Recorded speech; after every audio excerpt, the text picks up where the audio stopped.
Valsero, dit Gaston Abbé, l'enfant du Mboa, qui jadis travaillait à Satellite FM, malgré son insolence, son insalubrité et surtout son énorme incompétence.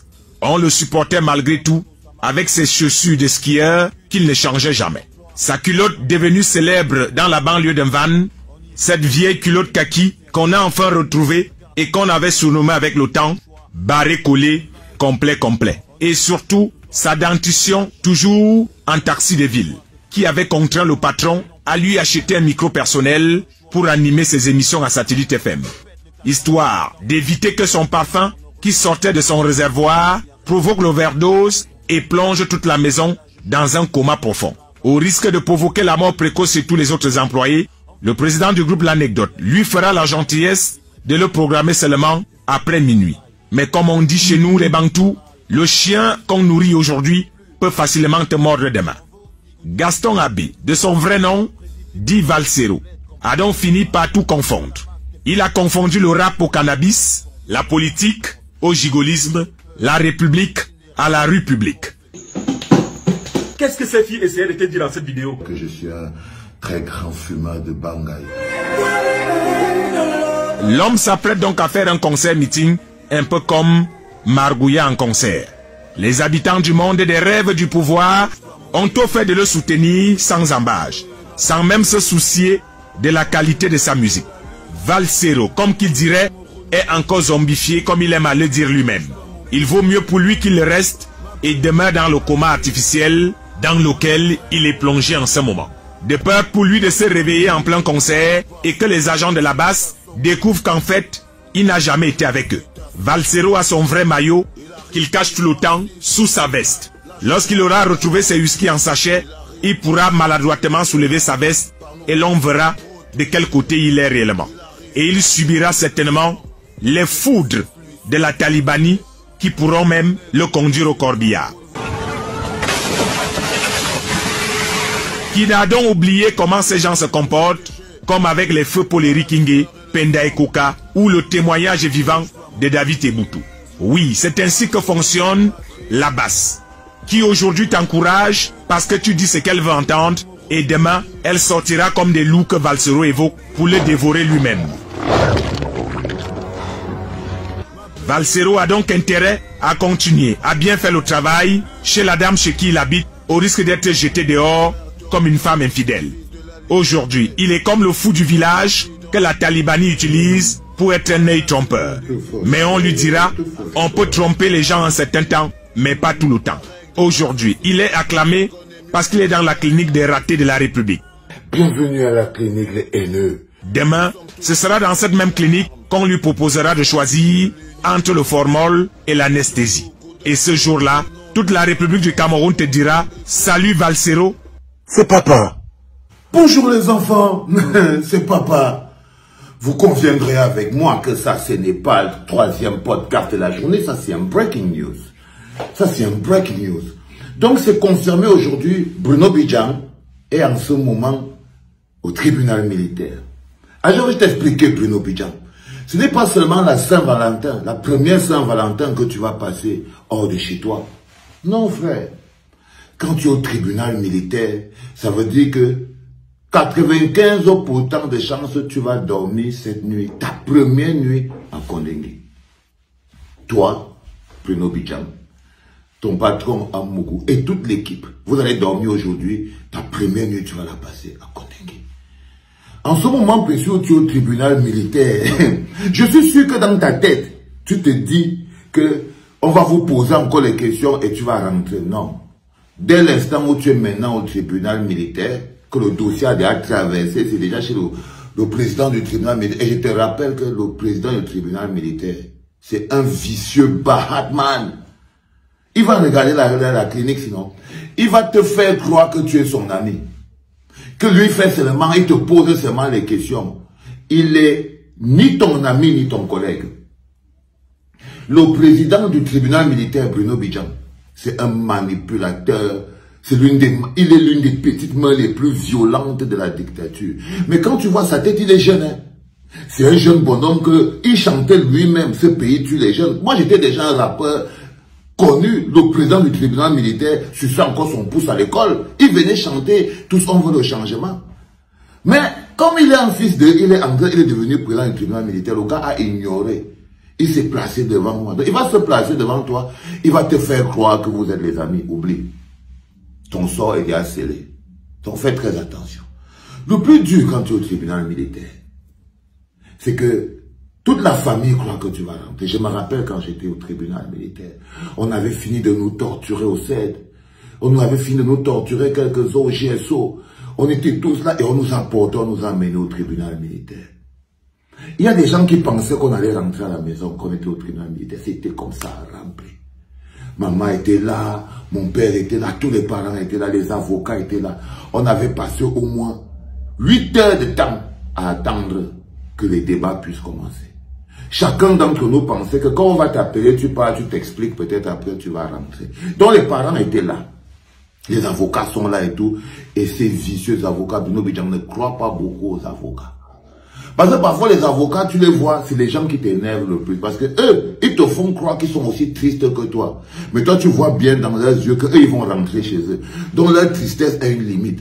Ils te disent non, ce n'est pas normal. Comment le président et le tribunal militaire peuvent faire ça? On va faire recours. Tout ce qui parle là, les conséquences, si ça ne marche pas, les conséquences vont s'appliquer seulement sur toi. Donc on était au tribunal militaire. Maman est arrivée au tribunal militaire. Peut-être que Ivana, en ce moment, elle doit être au tribunal militaire.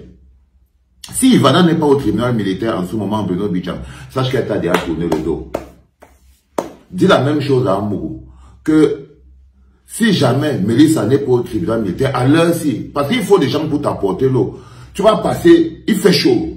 Tu vas donc rester on était dans la salle, il faisait chaud, mais on avait à leur fourré. Les gars étaient chauds. Vous n'avez pas la chaleur que nous on avait. On était au moins 300, 400 dans la salle. On avait un chef d'orchestre qui s'appelait le Tché à leur fourré. À leur fourré, entonne les chansons en longueur de journée. Comme Tono Gotaya, Ole Watade, on est là, Ole Watade.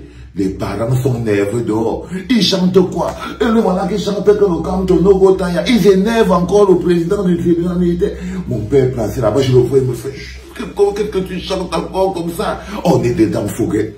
Et le Tché, c'est une machine de motivation, les gars. Alain Foguet. Le grand frère là a une puissance. Alain Foguet. Beaucoup de gens tiennent aujourd'hui en prison grâce à Alain Foguet. Alain Foguet monté sur la table. Ole Watade, Ole Watade, Kamtono Gotaya, Ole. On était chargé à bloc. On était dedans, la fierté. Les mamans, tu vois une maman qui a 60 ans, Ole Watade. Tu vois un répète, il a 50 ans, Ole Watade. On est en train de partir mourir comme ça, comme partir au tribunal militaire. Personne ne savait ce qui va se passer. Mais la dynamique était là. Mais ça ne va pas être la même chose pour vous, Bruno Bidjam. Vous avez tué. Vous avez assassiné Martinez Zogo. Vous avez mis le pays dans un état d'insécurité. Donc faites très attention. Les gens peuvent vous lancer plutôt les bananes et les pots d'orange. Les gens peuvent plutôt se mettre en train de vous lancer les bananes et les pots d'orange. Donc, quand vous êtes au tribunal militaire là-bas, là, on était dedans. Maman est dehors. Papa est dehors. Les parents n'ont pas le droit d'entrer. Donc, Ivana ne va pas entrer. Elle va t'envoyer seulement les mangues et tout et tout. Ça, c'est si elle est là. Si elle n'est pas là, la soif va te tuer. On était là, on attendait. J'ai attendu. On a appelé mon nom. Peut-être vers 23 h. On a appelé mon nom vers 23 h, frère. 23 h, je suis entré, le président, le patron du tribunal militaire. Il te dit que c'est un vicieux malhonnête. Il est assis devant toi. Alors tu disais que, qu'est-ce que tu as dit dans ta déposition? Donc j'espère que tu te rappelles de tout ce que tu as dit dans ta déposition quand tu étais au CED. Parce que le président du tribunal militaire, il va faire comme s'il n'est pas au courant, mais il connaît tout, mais il va te reposer les mêmes questions. Tu connais Amougou Belinga où? Est-ce que vous êtes déjà sortis ensemble? Les gens racontent que vous couchez ensemble. Est-ce que c'est vrai? Même les questions les plus débiles, il va te poser. Est-ce que tu as déjà embrassé Amougou sur la bouche? Fais attention avec le président du tribunal militaire, mon frère. Ce bonhomme a des questions compliquées. D'abord, il va te demander que est-ce qu'un jour tu avais déjà, est-ce qu'un Amougou t'a déjà chatouillé? Il va te poser ces questions, cousin. C'est ça qui te massacre d'abord la tête, non? Il te déshabille d'abord intellectuellement. Donc c'est ça qui va t'arriver. Donc si tu pensais que tu vas rentrer, non. Tu vas plutôt passer ta première nuit d'aujourd'hui à Kondengui. Donc j'étais là, je regardais, je suis arrivé, ils m'ont posé toutes les questions. Je les regardais. Monsieur, vous connaissez, je l'ai regardé, dit que grand frère, toi, tu es en train de me perdre le temps. Il m'a regardé. Je lui ai dit que frère, tu es en train de me perdre le temps. Je sais aujourd'hui qu'on a écrit ton truc, tu me libères, je veux partir, les copains sont en train de chanter.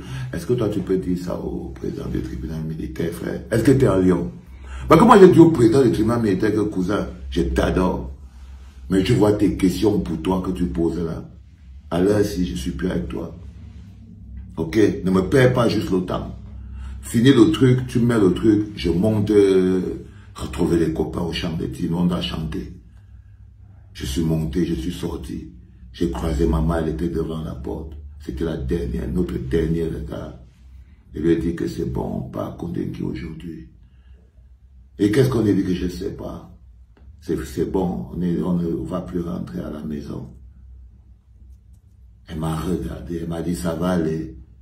Je lui ai dit que ça va même plus qu'aller, ne t'inquiète pas. Parce qu'elle ne devait pas voir la tristesse sur mon visage.